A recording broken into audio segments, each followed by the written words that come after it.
बिस्मिल्लाहिर्रहमानिर्रहीम। अस्सलामु अलैकुम। उम्मुल मोमिनीन सैयदा आयशा सिद्दीका रज़ियल्लाहु ताला अन्हा ने रिवायत की कि यमन के किसी इलाके में औरतों की एक नशिस्त हुई। उन औरतों की तादाद 11 थी। जिस तरह की औरतों की आदत होती है, वो बैठकर एक दूसरे की बातें ज्यादा दिलचस्पी से करती हैं। उन्होंने अपनी मजलिस में अपने अपने खाविंदों की खूबियाँ और आदात जिक्र की और कमाल, फसाहत और बलागत से औसाफ बयान किए। लेकिन ज्यादा हैरत और रिवायत करने वाली सैयदा उम्मुल मोमिनीन की है, जिन्होंने कमाल बलागत से बयान किया। नबी करीम सल्लल्लाहु अलैहि वसल्लम ने इस बलीग कलाम को सुनकर अपना शुमार किन में किया में बलागत बरकरार रखने की कोशिश की जाएगी। आयशा रज़ियल्लाहु ताला अन्हा से उन्होंने कहा कि 11 औरतों का एक इज्तिमा हुआ, जिनमें उन्होंने आपस में ये तय किया कि मजलिस में वो अपने अपने खाविंद का सही सही हाल बयान करे, कोई बात ना छुपाएं। चुनाचे पहली औरत बोली, मेरे खाविंद की मिसाल ऐसी है जैसे दुबले ऊंट का गोश्त जो पहाड़ की चोटी पर रखा हुआ हो। ना तो वहाँ तक जाने का रास्ता साफ है कि आसानी से चढ़कर उसको कोई ले आए, और ना वो गोश्त ही ऐसा मोटा ताजा है जिसे लाने के लिए उस पहाड़ पर चढ़ने की तकलीफ गवारा करे। दूसरी औरत उमरा बिनते उमरू तमीमी नामी कहने लगी, मैं अपने खाविंद का हाल बयान करूँ तो कहाँ तक बयान करूँ, उसमें इतने ऐब हैं, मैं डरती हूँ कि सब बयान न कर सकूंगी। उस पर भी अगर बयान करूँ तो उसके खुले और छिपे सारे ऐब बयान कर सकती हूँ। तीसरी औरत हाई बिनते काब यमानी कहने लगी, मेरा खाविंद क्या है, एक तार का तार लंबा तरंगा है, अगर उसके ऐब बयान करूँ तो तलाक तैयार है, अगर खामोश रहूँ तो उधर लटकी रहूँ। चौथी औरत महदू बिनते अबी हुरुमा कहने लगी कि मेरा खाविंद मुल्क तिहामा की रात की तरह मोतदिल, ना ज्यादा गर्म ना बहुत ठंडा, ना उसमें मुझको खौफ है ना उकताहट है। पांचवी औरत कशबा नामी कहने लगी कि मेरा खाविंद ऐसा है कि घर में आता है तो वो एक चीता है, और जब बाहर निकलता है तो शेर बहादुर की तरह है, जो चीज घर में छोड़कर जाता है उसके बारे में पूछता ही नहीं कि वो कहाँ गई। इतना बेपरवाह है, जो आज कमाया उसे कल के लिए उठाकर रखता ही नहीं, इतना सखी है। छठी औरत हिंद नामी कहने लगी कि मेरा खाविंद जब खाने पर आता है तो सब कुछ चट कर जाता है, और जब पीने पर आता है तो एक बूंद भी बाकी नहीं छोड़ता, और जब लेटता है तो तन्हा ही अपने ऊपर कपड़ा लपेट लेता है और अलग पड़कर सो जाता है। मेरे कपड़े में कभी हाथ भी नहीं डालता कि कभी मेरा दुख और दर्द कुछ तो मालूम करे। सातवीं औरत हाय बिनते अलकमा कहने लगी कि मेरा खाविंद तो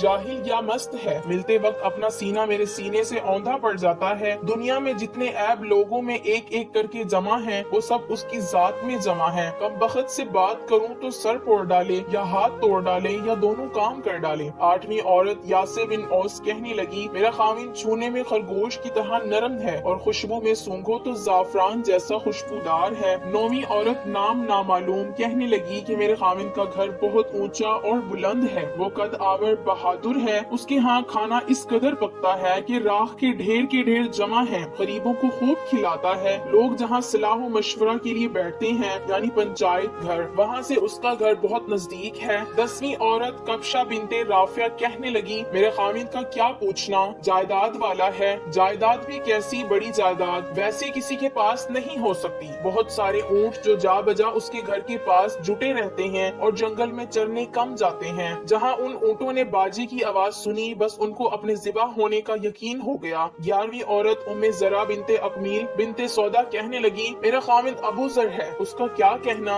उसने मेरे कानों को जेवरों से बोझल कर दिया है और मेरे दोनों बाजू चर्बी से फैला दिए हैं, मुझे खूब खिलाकर मोटा कर दिया है कि मैं भी अपने तय खूब मोटी समझने लगी हूँ। शादी से पहले मैं थोड़े से भेड़ बकरियों में तंगी से गुजर बसर करती थी, अबू जरा ने मुझको घोड़ों, ऊँटों, खेत खलियान सबका मालिक बना दिया है। इतनी बहुत जायदाद मिलने पर भी उसका मिजाज इतना उम्दा है कि बात कहूँ तो बुरा नहीं मानता, मुझको कभी बुरा नहीं कहता। सोई पड़ी रहूँ तो सुबह तक मुझे कोई नहीं जगाता, पानी पीऊँ तो खूब सैराब होकर पी लूँ। रही अबू जरा की माँ मेरी सास, तो मैं उसकी क्या खूबियाँ बयान करूँ। उसका तोशा खाना मालो असबाब से भरा हुआ है, उसका घर बहुत ही कुशादा है। अबू जर का बेटा वो भी कैसा अच्छा खूबसूरत, नाजुक बदन, दुबला पतला, हरी छाली या नंगी तलवार के बराबर उसके सोने की जगह, ऐसा कम खुराक के बकरे की 4 माह के बच्चे का दस्त गोश्त उसका पेट भर दे। अबू जर की बेटी वो भी सुभान अल्लाह क्या कहना, अपने बाप की प्यारी, अपनी माँ की प्यारी, ताबे फरमा बरदार, अतात गुजार, कपड़ा भरपूर पहनने वाली, मोटी ताजी, सोकन की जलन। अबू जरा की लौंडी उसकी भी क्या पूछती हो, कभी कोई बात हमारी मशहूर नहीं करती, घर का भेद हमेशा पोशीदा रखती है, खाने तक नहीं चुराती, घर में कूड़ा कचरा नहीं छोड़ती। मगर एक दिन ऐसा हुआ हुआ कि लोग मक्खन निकालने को दूध मथ रहे थे। सुबह ही सुबह अबू जरा बाहर गया। अचानक उसने एक औरत देखी जिसके 2 बच्चे चीतों की तरह उसकी कमर के तले 2 अनारों से खेल रहे थे। अबू जर ने मुझको तलाक देकर उस औरत से निकाह कर लिया। उसके बाद मैंने एक और शरीफ सरदार से निकाह कर लिया जो घोड़े का अच्छा सवार उम्दा नेजाबाज है। उसने भी मुझको बहुत से जानवर दे दिए हैं और हर किस्म के असबाब में से एक जोड़ा दिया हुआ है और मुझसे कहा करता है कि उन्हें जरा खूब खा पी, अपने अजीजो अकारिब को भी खूब खिला पिला, तेरे लिए आम इजाजत है। मगर ये सब कुछ भी जो मैंने तुझको दिया हुआ है अगर इकट्ठा करूं तो तेरे पहले खामिद अबू जरा ने जो तुझको दिया है उसका एक छोटा बर्तन